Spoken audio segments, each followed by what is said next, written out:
5, 4, 3, 2.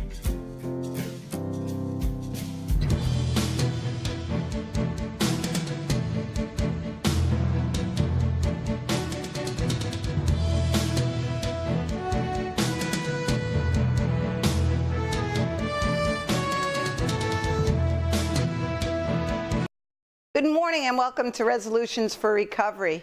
This show is dedicated to the education and empowerment for all those struggling with substance use disorder. And it's not only the patients that struggle with substance use. The person affected brings along their family, their friends, their significant others, their children. They are very many things to very many people in the world. And today I am so happy to have Courtney Lavelle on Skype with me, and we're going to talk about recovery coaching. We're going to talk about her walk. We're going to talk about a lot of things. She's an amazing young woman in long-term recovery, and I'm going to let her tell her story. Courtney, there she is. There's the beauty. Good morning. It's always so wonderful to watch your journey through everything, to have a voice certainly nationally, in our state, in your community. And as much as people, you know, a lot of people always tell me, you should be doing something federally. You know, communities are changed at the very core of communities. So like when you throw that rock into a lake, the ripple goes out.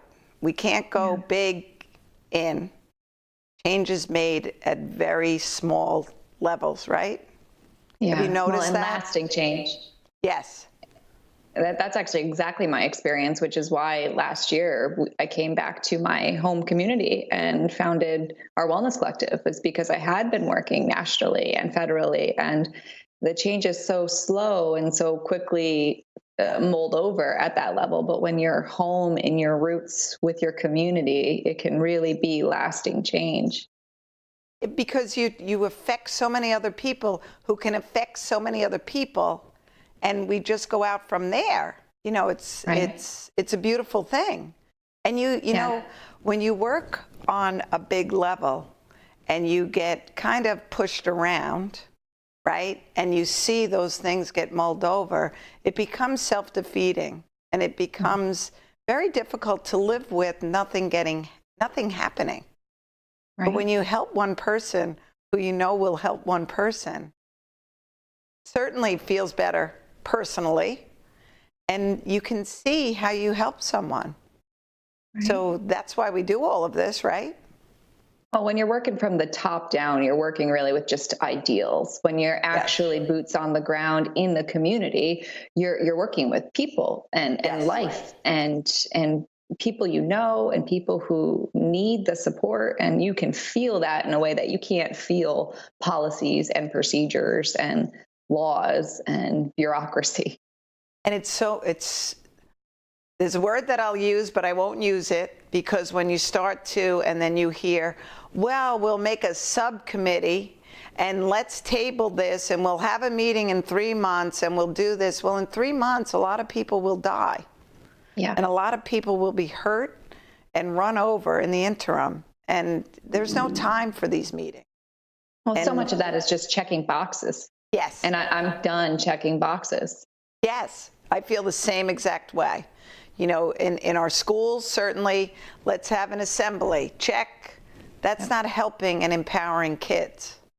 No. You know, I know up by you, up in Schenectady, isn't it that they use the PACT program in school? Yeah. Yes. Yeah. Right. So do you know a little bit about that you can share? Because I think that should be statewide mandate. And there's various prevention programs. I know in my school district, right, in Ichabod Crane, my daughter's been receiving resiliency and prevention programming since kindergarten. And it blows my mind that this isn't just a staple of all schools, that it's not funded statewide, nationally. That every kid should be learning from kindergarten, from preschool, how to build their resiliency, how to respond to stress, how to ask for help, what are help-seeking behaviors. And the fact that this isn't something that is just funded across our state to do is a huge part of the problem. It is so interesting, because what parents will say is, I don't want them learning about drugs and alcohol in kindergarten, but that's the furthest thing from the curriculum. Yep. It is those, when kids can't cope, it's not a parent's job as much as you want to fix it for them, is to empower them, to give them the tools how to fix it themselves. Yes. So we were yes. just talking before, I'm the youngest of 5, but when I came home from school, my mom knew if something was bothering me. You always know, and you're a mom, right? So you always know when something's not quite right. So how was school today? And you're going to circle around and you're going to find out what happened. And then she always said, well, how is tomorrow going to be different for you? She never called the school and said, I'm going up there, I'm doing this. First off, I had, brothers. So if anything, I would ask them. And that would certainly handle the situation. But what's going to be different for you tomorrow? So what a great statement to say. And I don't know. But then to be able to, as a mom, say, well, let's come up with some ideas together. Yeah. Right? And what's your role in it? Giving the power back to the young person. Well, Yes. I hope that I can do that with my kids, especially my daughter, now that she's at that tender age and is starting to establish her own autonomy and her sense of self. That I know all too well how important it is to develop that sense of self, that sense of security, that sense of self-love and independence at a young age, because if we can't help our children develop that, then they're just walking throughout this kind of dangerous, drug-filled, painful world without the tools or the armor that they need in order to endure it. Especially when we see the suicide rate starting at 10 years old with this social media and this bullying and this constant barrage of beating them down, tearing them down. And that's their peers. So, I had my first suicide attempt at just 12 years old. I understand all too well how important it is to instill this kind of sense of self and independence, because if we don't do it, they're not going to get it elsewhere. If we can't create a space within our schools and at home where children can feel okay being themselves, they're not going to get it anywhere else. No, they're not going to get it anywhere else. And it is not the responsibility solely of the school, but of a community.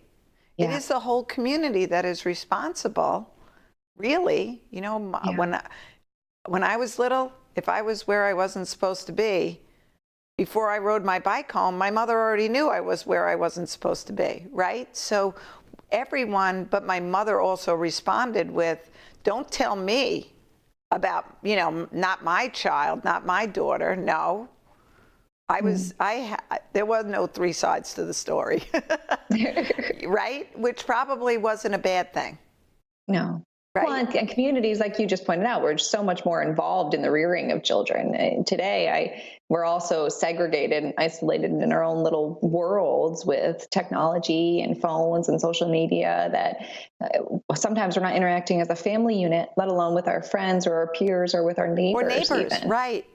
We were just talking about, kids at the, when you go out to dinner, it's amazing when you look at a table with a young family and everybody's on some type of device, even the baby in the stroller.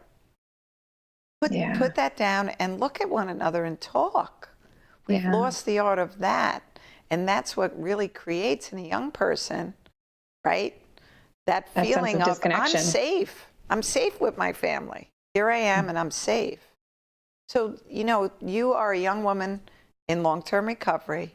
So we're talking about even I know you just turned 30, so that's exciting. But what you just said, and 18 years ago,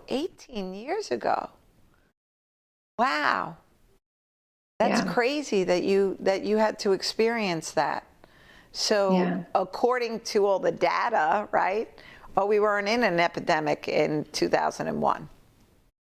So how could that have happened to you? Well, but we were. We were. It was just brooding under the surface. We've been dealing with heroin and other opioid addiction for generations now, but pharma hadn't gotten its hands into that until Probably when I was my most vulnerable as Yes. a young kid, as an adolescent, as a girl growing up who experienced early adverse childhood trauma and never had the coping skills or the resiliency to come back from that. And I didn't have the tools to reach out and get the help I needed. So I was this young, hurting kid, kind of the perfect storm of very susceptible to the opioid epidemic that was getting ready to explode into our Yeah. communities. And, looking back on it, of course, I had the experiences that I had because I had a lot of these things that we're just discussing. I had a very disconnected family who was just trying to make ends meet. I grew up, very much in poverty, and my stepfather was a farmer. My mom worked at a convenience store and just tried to make their ends meet. And because of that, there wasn't a lot of time together and discussion over a dinner table. There was a lot of isolation and hurt that just kind of compounded more hurt. And growing up without any intervention from that, my focus from a really young age became finding ways to just make myself feel better, make myself feel better about who I was, about who I wasn't, and trying to figure out who I was going to be, and never really having a strong sense of self. And when you put all of that into a young person and put them into this world where there's these things, there's these substances, there's these drugs, there's alcohol, there's vaping, there's opiates, there's things that can take you outside of feeling all of those ways. Of course, I or any other young person in that situation is going to cling to that. They're going to reach for that. Oh, absolutely. They have no choice. So, Outreach Adolescent Treatment Facility is down here, and I interviewed the kids last year, and they were all of 17, 18, and 19 years old, and saying, I started, smoking a joint at age 10, 11, 12, somewhere in there, and very quickly, within 18 to 24 months, were intravenous heroin users.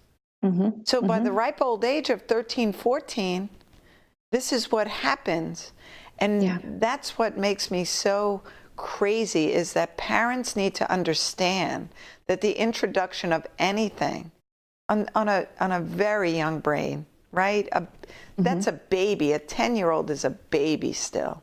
This adolescent, this prepubescent brain certainly is going to make a substantial change in how they live their lives. Well, and Maya, I can never pronounce her last name correctly, but the author of Unbroken Brain, which I just love this book and the concept behind it. She frames addiction not so much as your brain being hijacked, but it's a learning disorder. It becomes a process disorder. So as you just said, adolescents, young people, 10, 12, 16, 18, our brains are nowhere near formed. Yes. So as we start to put these substances, these chemicals, these neurotransmitters into our body and flood our brain that way, it changes the way our brain develops and learns to respond to stimuli. And it's not necessarily that we're hijacked or we're a bad person or we have bad morals, but we're conditioning our brain, we're shaping our brain to respond to life in the world, needing substances, needing those drugs, needing the brain to be flooded with certain neurotransmitters. And so of course that's hard to stop, because you're not just stopping a behavior. You have to relearn and restructure your brain in order to be able to live without those substances. And it's not easily done. That's for sure. And, John Venza, who runs Outreach, there's a reason why it's a year-long program. There's a reason why you got to let everything, heal and start to develop. Certainly, it's not going to be the same as it originally was going to be, but there's no reason why it can't be just as great as it would have been. But there's and the plasticity of the brain. Yeah. Its ability to heal and regenerate and recover, really, the earlier that we can get young people onto that healing pathway, the ability for that brain to recover and be healthy and just as healthy as it could have been is really remarkable. But it's all about timing and how quickly we can intercede and get in there and help somebody to change those behaviors and get those substances out of their body. And learn to live without them, because to be a young person in the world, right? What is all our activities based around? all Yeah. commercials, or, if you're not drinking alcohol at a Super Bowl party or this party, or what are you doing Friday night, or even listening to music, there always has to be that connection. And I get it. It's difficult for young people to find those places, but you have to find those places. We need more availability to recovery centers and young people in recovery to do those activities together, because you don't want to live an isolated life either. Well, and I entered recovery at 19, and similar to this program, it was about a year and a half of me being in various inpatient residential facilities before I was able to ever go back to my home community. And if it wasn't for that amount of time away from all of those triggers, all of that stuff, those things that I was used to, I don't think I ever would have been able to maintain the behavior changes that I started at 19. I had no idea how to live life without coping in that way. I had no clue. And it wasn't something that I could just make a decision and there I figured it out. I had to learn that over time with trial and error and people helping to correct the poor decisions and support me when I was making great decisions. And a lot of young people don't have that luxury. They don't just don't have that. And at 19, listen, if everything is going perfectly great and you never had a problem with substance use, you're still going to make poor decisions, right? Yeah. It's just the nature of being young, right? That's not a crime. And I certainly remember on more than one occasion my parents saying, "What were you thinking?" Well, I wasn't thinking, because I wasn't thinking. That prefrontal lobe isn't developed. It wasn't developed. We don't have that ability. And now when I look at it, I'm like, wow. Well, I was lucky a lot of times, but I didn't have substance use either. So when parents say that it's just marijuana, it's just alcohol, I'm like, really? So what makes your kid lucky not to be stricken with substance use? Do you really want to play Russian roulette? Yeah. Is that your healthcare policy in your family to allow this? Because that's just holding up the mirror. I'm not going to change who you are, but you should certainly be educated about all the risks that could happen. You want them to score, awesome on their SATs. Well, they're not gonna if they're shooting heroin or snorting it or smoking crack or any of those behaviors. They can't. Yeah. Or smoking pot. I mean, listen, I'm a harm reductionist. My philosophy today at this point in my recovery is whatever it takes to keep people alive so that they can decide how they want to live their lives.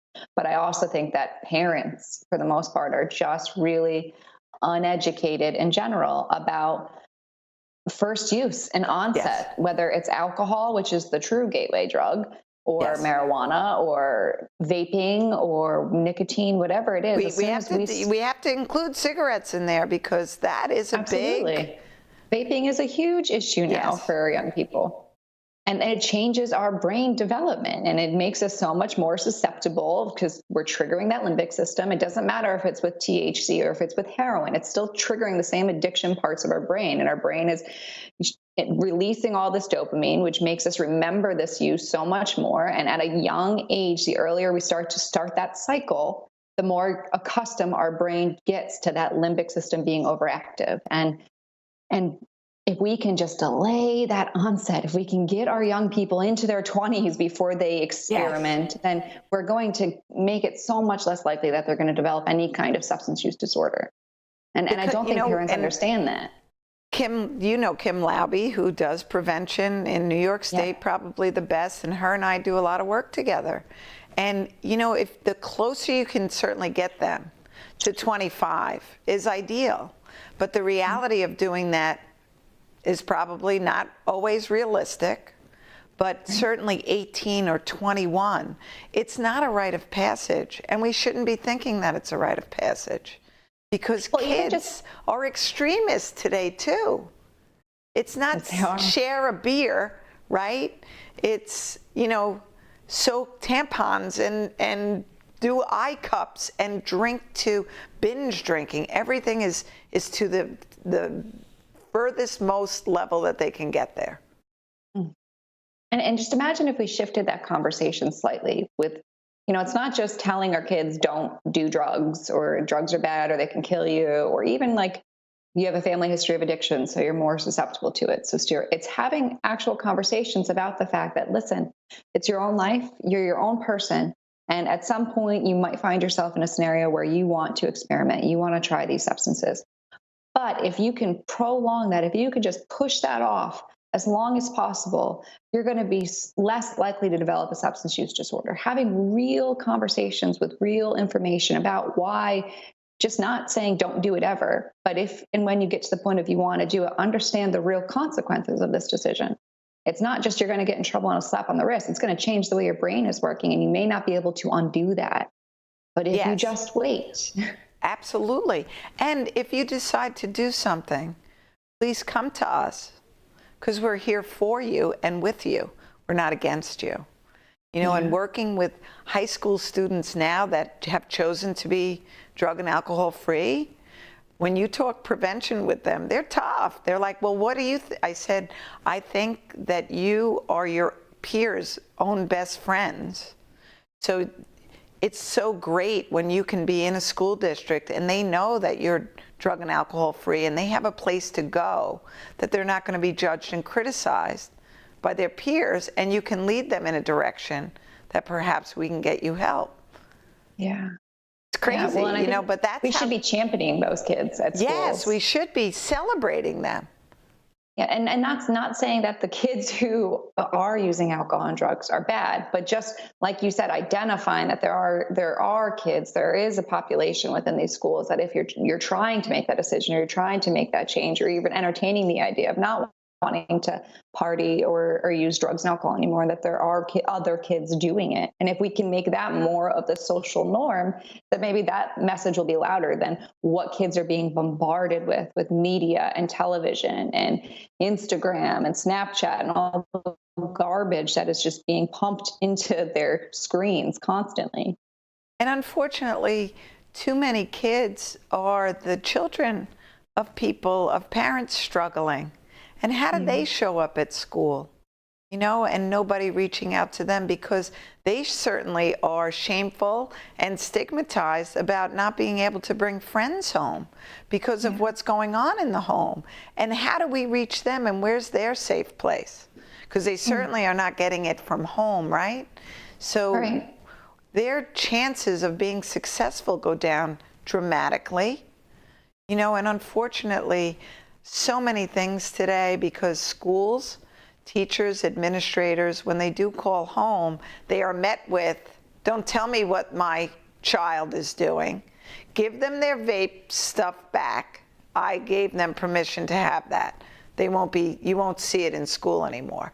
And not listening, it again is nobody's against you and your child.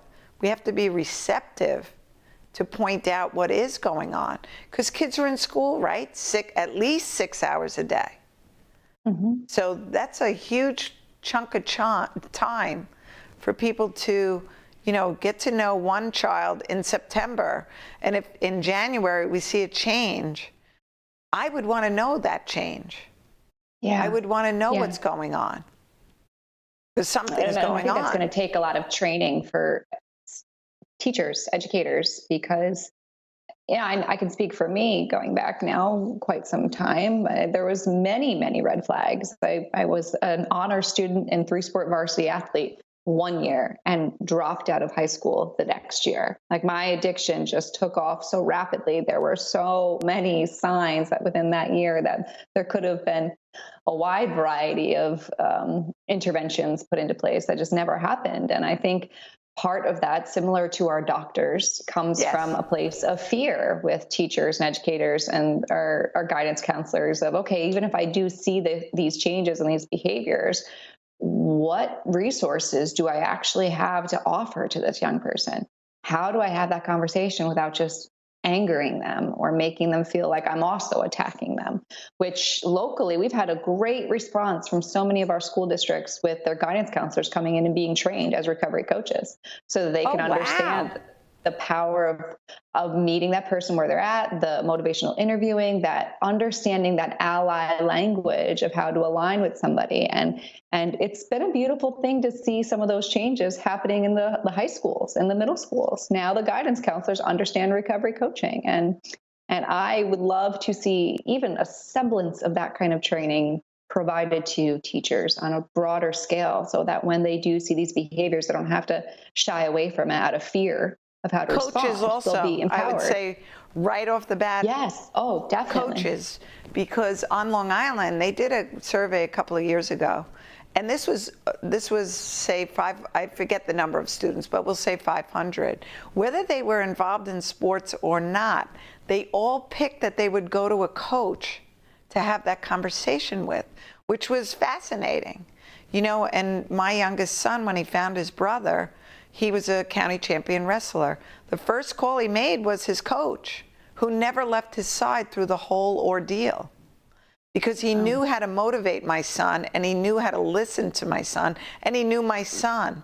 So they were just friends at that moment in time, you know? Well, and if you think about what a coach is, a recovery coach, just an athletic coach, I use that analogy all the time when I'm doing training for recovery coaching. If you're a great sports coach, it's the coach piece that's the same. It's that motivation, it's that cheerleader, it's that ally, it's that champion, that supporter. It's all those pieces. And it's the same with recovery coaching. So Yes. Of course, those good sports coaches are going to be the go-to, because they already have so many of those characteristics we're trying to train people to have. They've already got them. Absolutely. You just gave me a great idea, because I am a trainer for recovery coaching. So I've been training my own, and I am absolutely going to add that to the list, because that is a game changer. We're gonna be right back after this message, and then we're gonna go into what you're doing upstate that we can replicate down here. Sounds good. See you in a minute.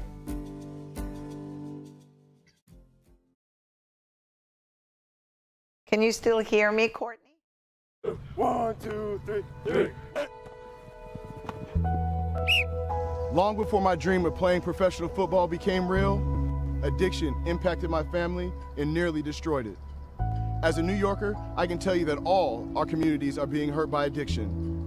New York State is leading the fight in combating addiction, providing help and treatment regardless of your ability to pay.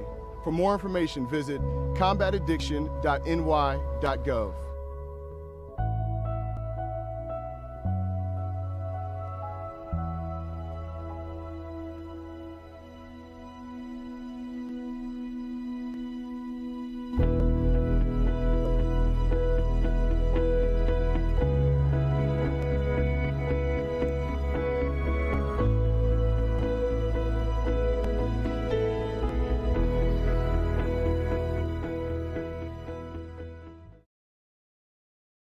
Growing up as a young kid when addiction was around was tough. You know, it was, at the time, I felt like it was unfair. I had to grow up quick. At the age of 11, my father left the house after, a couple months after I found drug paraphernalia in their nightstand. And it was a tough reality to face as a young kid. And, there were good days and bad days, but there were a lot of bad ones. After my father left, we got kicked out of homes. There were people in and out of my house, and I didn't understand, why did this happen to me? Why did my parents have to be addicted to drugs? Yeah, going through recovery was a long road. When I was a senior in high school, my mother went away to prison. I had to go through my college recruiting by myself. I had to go off to college. My friends' parents took me to college. And so it was tough going through those times. But when my mom decided that she wanted to change her life, she wanted to get help. My mom got sober in prison. She got out of prison and gave up drugs and regained her relationship with God. My mother works for the church now, and we have a great relationship. I tell her every time I talk to her how proud I am of her and what she's accomplished.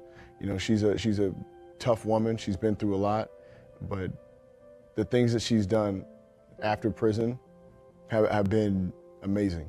I'm so proud of her. She got her associate's degree. We have a great relationship. She's a great grandmother to my nieces and nephews, to my children.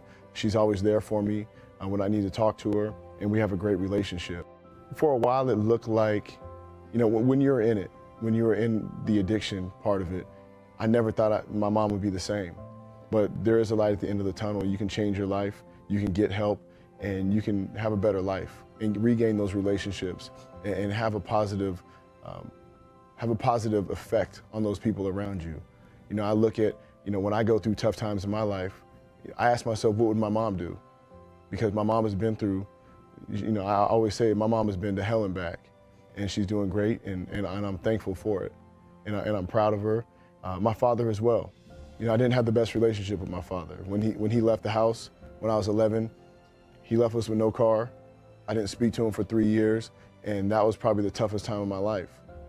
But we gained that relationship back. My father's been clean for 3 years. His health is doing better. He's trying to be a better grandfather, trying to be a better father. And, you know, I forgive him. And our relationship is, you know, we're back communicating, and I love it, you know. I tell him I'm proud of him as well, because it's a tough circumstance. You know, it's easy to look at someone who's in addiction and blame them, and blame them for the choices they make. But it's the drugs, it's the alcohol that have a hold of them. And it's not, they don't want to be in that position. You have to understand that. They don't want to be making these decisions. They don't want to put these people in jeopardy. They want to get help. But once they decide to get help and to do something about it, there's great things that can happen at the end. Yeah, recovery is possible, and it happens to a lot of people. You know, you'd be surprised at how many people are in recovery right now that went out and got help. People out there that want to help you if you're in recovery. You know, there are people all over who you have no idea went through, they've been affected by it. You know, whether it's a family member, a friend, themselves personally, if they went through addiction. There are a lot of people that are going through issues that you've been through. So don't be afraid to ask for help. There are a lot of resources out there that can help you and get you the right treatment and to get you back on the road to recovery.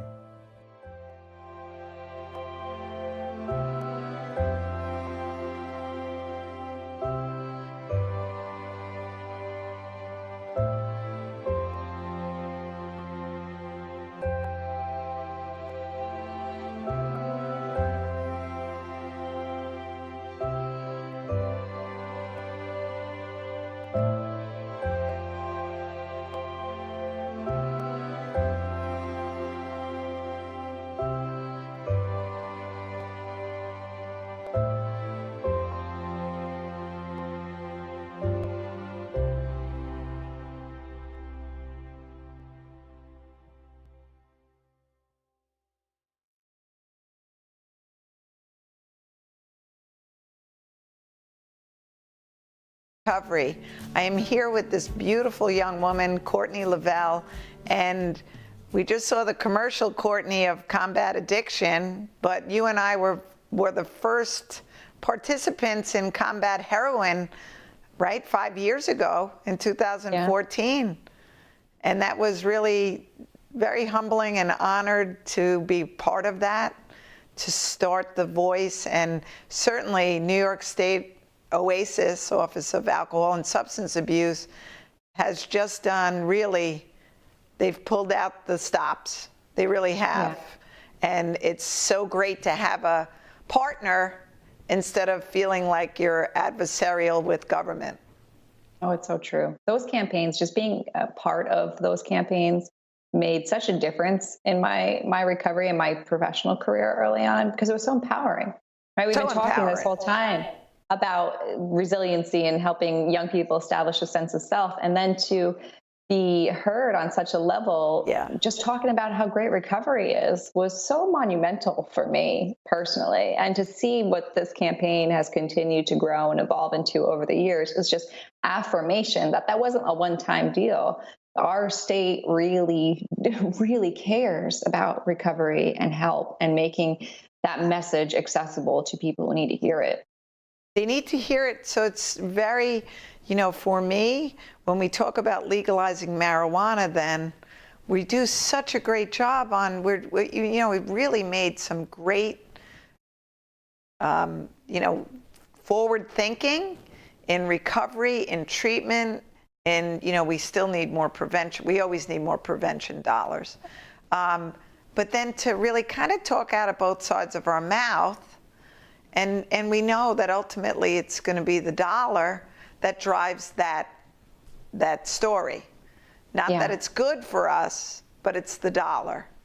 Right. So Well, so it's I've very competing belief interesting. system. Yeah, it's a very, very weird place to be if it was only going to be adults, but already kids give you back that same, well, it's legal. So, you know, you had a half a leg to stand on anyway. And then you kind of get that kicked out from under you. Oh, it's going to be a huge issue as far as prevention. I have no doubt about that. Yeah. As we move to legalize recreational marijuana use, it's going to be a challenge. I think the best thing that we can do now is start really focusing on advocating for that funding to be pushed into prevention and not just prevention, but early intervention effort. How we can catch people who have started experimenting before that has developed into full-fledged substance use disorder. We drop the ball so much there. We do. Like, unless you are falling apart, we've got nothing for you. And we're back to fire, aim, shoot. You know, and we have to, but I did see yesterday that Carl Hastie has said we're not going to approve this for the April 1st budget because we're not ready to approve it for the April 1st budget. They want more information. So, you know what? And will that be a negotiating point? We both know the reality of that. They're both going to dig in their heels. So we just have to, you know, the train kind of left the station before it was even announced, is how I feel. But how we roll this out is the utmost importance. And we still have a lot of power over that right now. So, you know, the advocate in me is coming out. Absolutely. We should be speaking to our legislators, to our assembly members about how are we going to roll this out? How are we going to make sure that we're protecting young people and putting services in place for our youth and our adolescents to either hopefully deter them completely or intervene much sooner? We need funding. We need prevention funding. Yes. Intervention funding. And, you know, there's a few school districts down here that just, the teachers organically, because they've been affected by substance use, organically bring that into their daily English class, social studies class, math class. Right. You know, there were X number of overdoses by the, you know, and they make that a math problem. So are they talking about substance use? That. No, they're not, but they're bringing it. You know, it's always there. It's always planting those seeds. What about our history curriculums? I mean, we should be talking about the war on drugs. We should be talking about the Nixon administration. We should be teaching our history in history classes, real life, real scenarios. And there's so many opportunities, whether it's in English or math or our history classes, to and English, this like into real life. There's so many books that are written specifically for substance use in a middle school age, from a middle school age child's point of view, right? I can't think of the name of that book that I love because I've donated them to schools. And certainly there's so many, you know, Forgiving Kevin, that was written by Glenn. Oh my gosh, his name just went out of my head. But his journey as a lacrosse coach with his youngest son, who ended up subsequently passing, but everything from his point of view. And he was a high-level performing athlete, playing Division I lacrosse, and still struggling. And that whole story, why can't we read that in high school? Why can't that be a book that everybody reads? We need to bring that. It should be, right? Because it shows, you know, we're not talking about it in abstract thoughts. We're talking about it in from a real person's point of view. Yeah, you know, and then there's always so opportunities. Yes, so many books. But like you said, so many opportunities to talk about. Say no to drugs, you know, that whole campaign that rolled out. The Nixon administration, the heroin epidemic in the 1960s. And talk about that treatment looked like 18 months at an away facility that insurance paid for. Wow. Yeah. Isn't that mind-blowing? Now we're supposed to get it done in 14 days. Right. So, you know, there's so many opportunities to educate everyone. So tell me. I don't think that families or schools or our communities even know that we have the ability to push these topics, that we have the ability to change. We can approach the Department of Education and have this change implemented at a top-down systemic change. But we need voices. We need the parents, we need the families, the communities to come together, to go to their Board of Education meetings, to say we need to see this more in our schools. And until families, communities realize that they have that power, like if we speak up and we are loud and vocal, you and I have seen this, people respond. Absolutely. But we need people to show up to those meetings and be at those tables and say, we need to be covering this more. This needs to be part of, threaded through every part of education in our systems, in our communities, if we want to actually have the kind of impact we need to save all these lives. You know, and unfortunately, a lot of people become advocates after the worst has happened. Right. That being said, when people say, you know, and we have on March 20th is Advocacy Day up in Albany. More importantly, I'm like, that's great. But if you formed your core in your own community and every other week went to your local legislative, on the state level, on the county level, on your town level, and you were a pain in the neck, right? Yep. Or as we'll say, PETA, pain in the, not neck. When you're there all the time, they start to get the message. And you don't need to be adversarial. You need to say, what can we do together? And then empower yourselves at your Board of, your Board of Ed meetings, your PTA meetings, and say, this is what we need to see in our school districts. Just because we talk about it doesn't mean it's going to happen. So get off of that. If you talk about drugs, then my kids are going to want to do it. Guess what? They're going to try that. If you don't talk about sex, does that mean they'll never have sex? Come on. A real eye-opening experience for a parent I would recommend is if your child has Snapchat, and you can go into their Snapchat, or you have Snapchat yourself, and you can go into the map option where you can look at stories that are happening geographically around you. It is alarming what you will see. You will see people actively using drugs. You will see paraphernalia. You will see scary things, and that your child is seeing that kind of stuff. They go into their apps like Snapchat and they can draw a map and they can just look at random stories happening around them. And that's the messages that they're getting. That's what they're getting all the time from social media, from the internet, from just the multitude of screens, and from their peers. So if we're not talking about the consequences of use, about progression of addiction, about susceptibility, about risk and severity, if we're not having those conversations, then the only subliminal messages and loud and clear messages are for everyone's using drugs. Like, it's common, it's fine, it's safe, it's cool. That's cool. The louder message. Because those things that they are visualizing, right? Everybody's having fun. I want to have fun too. So they're not, you're not going to see the devastation to the family. You don't see all of that. Right. Nobody's putting that on Snapchat. No, nobody's putting that on Snapchat. So you're right. What message, Kim Laube always talks about the health policy. What's your family's health policy? Well, in our family, we're not condoning this. We're going to talk about this. Come to us, because we will come up with solutions. And we will come up with, we want to be all parents want to be their kids' best friends. Well, you don't want to be their best friends when it comes to allowing certain behaviors. You want to be their friend when they have a problem and they can come to you, and then you need to be their parent. Right. You need to help them find their way out of really tough circumstances. Well, they need to know that they're safe, and they're going to feel safe with the parent, not the best friend. Exactly. Unfortunately, like you said, your mom and dad work to make ends meet.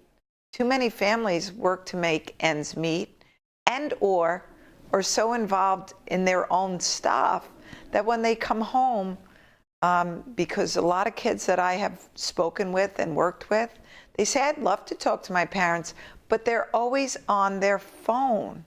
Wow.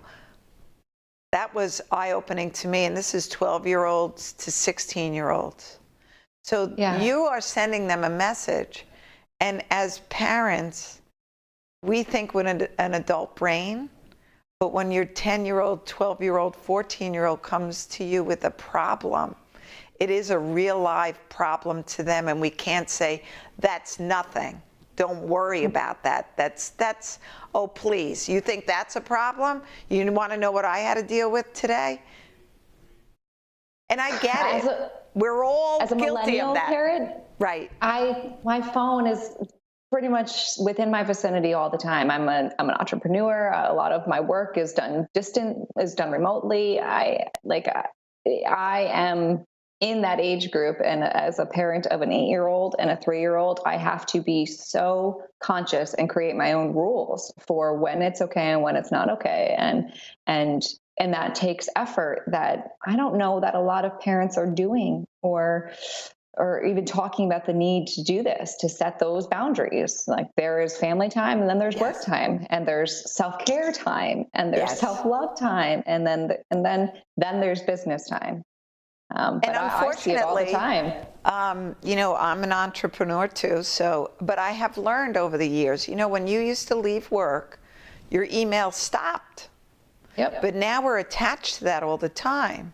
So, you know, on Saturday morning, if I choose to work, I will answer some. But certainly on Saturday night, and I have clients that will text me and say, you know, you didn't answer me. I said, well, you know, what were you doing Saturday? Well, we went out to dinner. I said, yes, exactly. I was doing that too. I'm off the, you know, if I don't set those boundaries, and you can't be accessible 24/7, 7 days, right? You can't. Well, it's not healthy. The problem is that you can be with social media, and Facebook, and all these ways to access us, especially as caretakers of people who want to help and who will often go the extra mile. And people tend to be desperate at all walks of life, at all points in the day and evening and night. And I think that's an entirely different, whole other hour conversation that we should have, or you should have at some point as a helper, as a recovery coach, or a family peer advocate, or whoever you are. How do you take care of yourself and balance helping and giving and loving yourself and your family as well? Because I think there's a lot of blurred lines. There is. And you know, if someone's in, like this morning, I had a lot of fires going on. So you do the best you can. But I have learned that if I don't take care of me, first off, if you don't take care of yourself, then you're nothing to anyone, right? So I used to have a sign when my kids were little: if the mama's not happy, nobody's happy. So, and that's so true. So I need downtime. I need time to meditate. I pray, I practice yoga, I work, you know, I do all of those, that makes up Linda too. So I need that time. Well, and for me, and Lori and I at our Wellness Collective, we talk about our wellness. Like we have to be focused on our wellness first. And my recovery coach hat, my family peer advocate hat, is a hat that I have to consciously put on, and I also have to consciously take off. And if I don't remember to consciously take that hat off at different points throughout the day, when I leave work, when I'm home with the kids, then I'm not wearing my mom hat. I'm not wearing my me hat. I'm not wearing my wellness hat. I'm wearing a work hat that cannot define me 24/7. It just can't. Exactly. And you're a beautiful woman who's entitled to, you know, what life has to offer you. So at some point in time, you know, to be a girlfriend, a wife, you know, all of those other things. And that's a whole nother persona for anyone, right, in this work. And your partner needs to have you available to them too. You can't be off saving the world when your world really becomes very small, right? Your world really is your children. That family. That family, that's your world. And then you go out from there, certainly. We can't be everything to everyone, all 24/7. Yeah, whether you're in this field or not. I mean, I see professionals and peers who are not necessarily in recovery or family members in recovery, but they're still so absorbed into their work that family unit gets lost, or just kind of molds all together, doing emails, answering phone calls while making dinner, or putting kids to bed, or doing bath time. Like, there needs to be that divide. Absolutely, because people know when you're not 100% present. Especially kids. Especially kids, and they feel it. And that, what's that messaging? Work is more important than me right now? That's not a good message to send to an 8-year-old or a 3-year-old or a 15-year-old, to be quite honest, right? It's so concerning. I worry, about our young people today and having to combat that. I mean, for my generation, my peers who have been impacted by the opioid epidemic and addiction, I can speak for me personally, had that same lack of self and just didn't have that identity. And we didn't have cell phones and emails and all of this constant contact growing up. Like that, it wasn't a thing. So I am concerned about the next wave of addiction and substance use disorder that's going to impact the young people growing up today. And are our systems currently set up to handle that? Do we have the infrastructure, the prevention, the intervention, the treatment, the recovery supports to set up far more young people who are going to need these supports than we have even today? We can't address the young people we have today. We can't address the people we have today. There's such a lack of services. Treatment is one thing, but those wraparound services afterwards are you can send people to treatment and keep them there if you're lucky enough to get, say, that 180 day, whatever it is. But when you drop the ball and they come back and they don't have, step down things and good sober living options available to them, then all of that becomes, and then people say, well, treatment fails. Treatment doesn't fail. The world gets in the way of, treatment shouldn't have stopped. Right. Treatment should include those wraparound services. That should be part of treatment. The recovery coaches, the peer support, the individuals who will go with people to now establish their probation appointments, their DSS appointments, their job interviews, the life that happens beyond acute care, and trying to rebuild your life in recovery where people don't have any support oftentimes. It took me literally years to rebuild the relationship with my siblings in my recovery. I had just destroyed those bridges, and it took a long time to earn those relationships and that trust back. And my mother died early in my recovery process. And if it was not for other women in recovery rallying around me for a very long amount of time, literally teaching me how to iron my clothes. I didn't know how to iron clothes. I didn't know how to present myself going to a job interview. I didn't know how to build a resume. I didn't have so many skills or the support to do it on my own. And if I didn't have women in recovery championing me, I wouldn't have been able to maintain any of those changes. I wouldn't have been able to progress and move forward.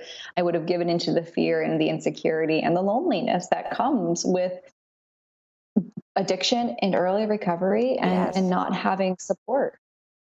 That's such a powerful statement that you just said. And by the grace of God, there goes Courtney, right? But how about all the other people? It doesn't cost anything to show kindness and empathy and compassion. And I think that's one of the things that society is certainly missing.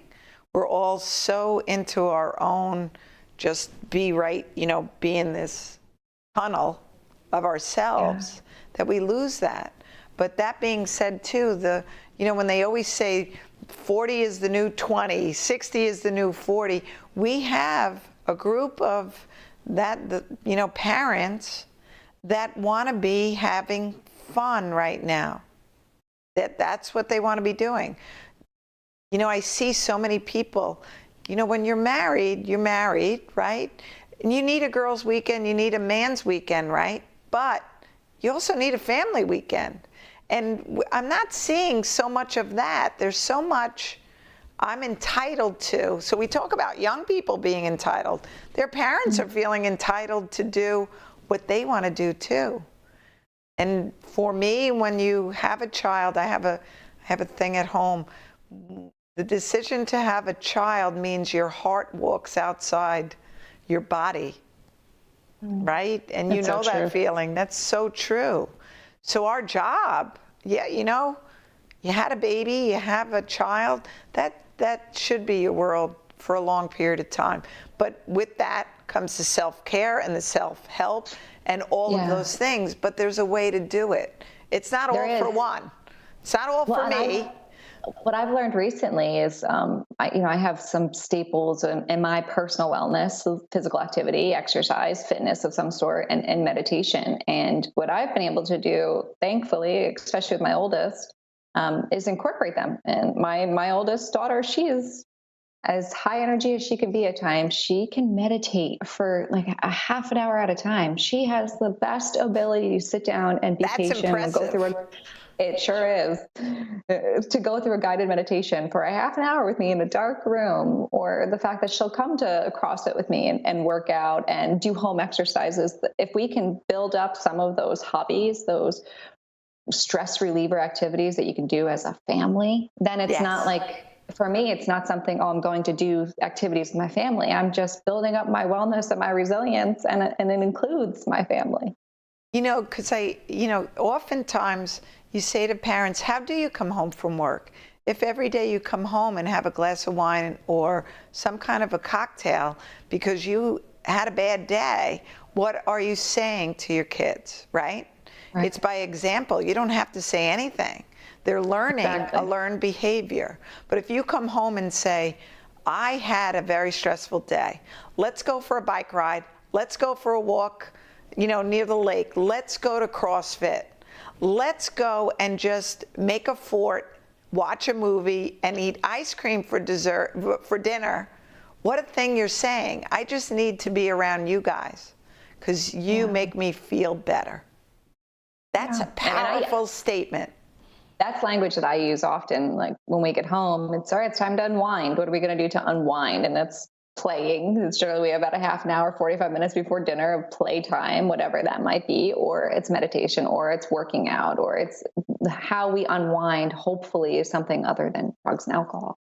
And isn't that great that you can just come home? Because when you have young children, I know your schedule. So there has to be bath time, dinner time, homework time, bedtime reading time, all of those things. Plus you have to prepare dinner, food shop, clean, laundry, there's Pack a lunches whole, for the next day. Exactly, so there's so much to do. But isn't that great that you just say, screw it, we're going to play for a half an hour, because life has to be good and life has to be fun. It's not all so about important. all the BS that goes with everything else. They don't care if their clothes are clean. Your 3-year-old would wear his underwear on his head or inside out. He really doesn't care if they're clean or not. So, it matters to you, but it's you and him time matters more than anything time, right? For both of us. For all of us. Like as an adult, we should be able to play too. Like if you can't play, if you can't unwind, And there's if you another can't message laugh, there. right after Thomas died, it was really in those first few days explaining to my 18-year-old and 23-year-old then, I can't be here as your mom right now because I'm missing my child and really sitting with them. I can be here with you, but I can't be your support right now because, quite frankly, I don't have it in me. And I remember having this conversation with them, but also saying to them, life is still going to be good, and we're going to find that place too. Life has to still be good, because Thomas never would have wanted that for us. Yeah. And standing there as the example of, we can still laugh. We're gonna be able to laugh again. We will have fun. It will always miss something, but we have to. You can't stay in the darkness.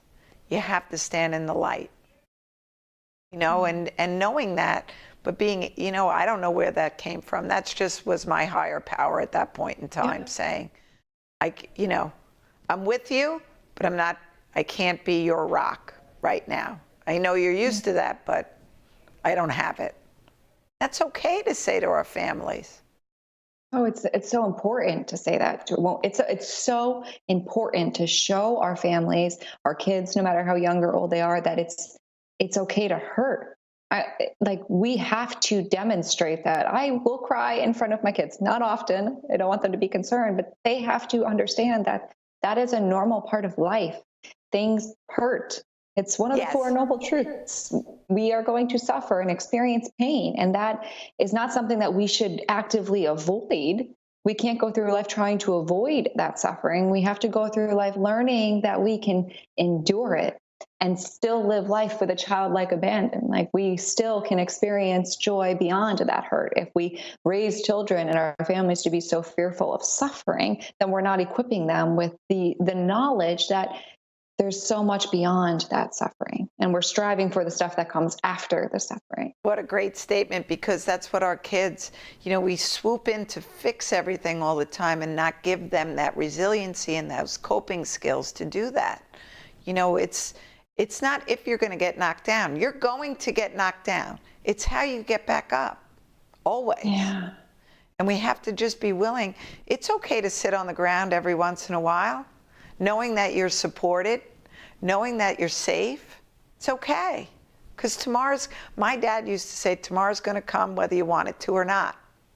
So spit on your problem and get it, and as a 4-year-old, I opened the front door and spit on the porch, and my dad said, she's going to be a problem. But, those are things we can pass on. It's okay. I didn't show my kids a lot because I didn't want them to be scared. And that's the mistake, that if I could go back to cry. It's okay to cry. Courtney, I can't thank you enough. You're going to see this woman all over New York State. And we didn't even get to, I'm going to have you back on because we didn't even go into coaching really, but. It's all right. It's a good excuse for me to come back. Yes. Thank you, sweetheart. Have a great weekend. Love you, Linda. Love you. Bye. Bye.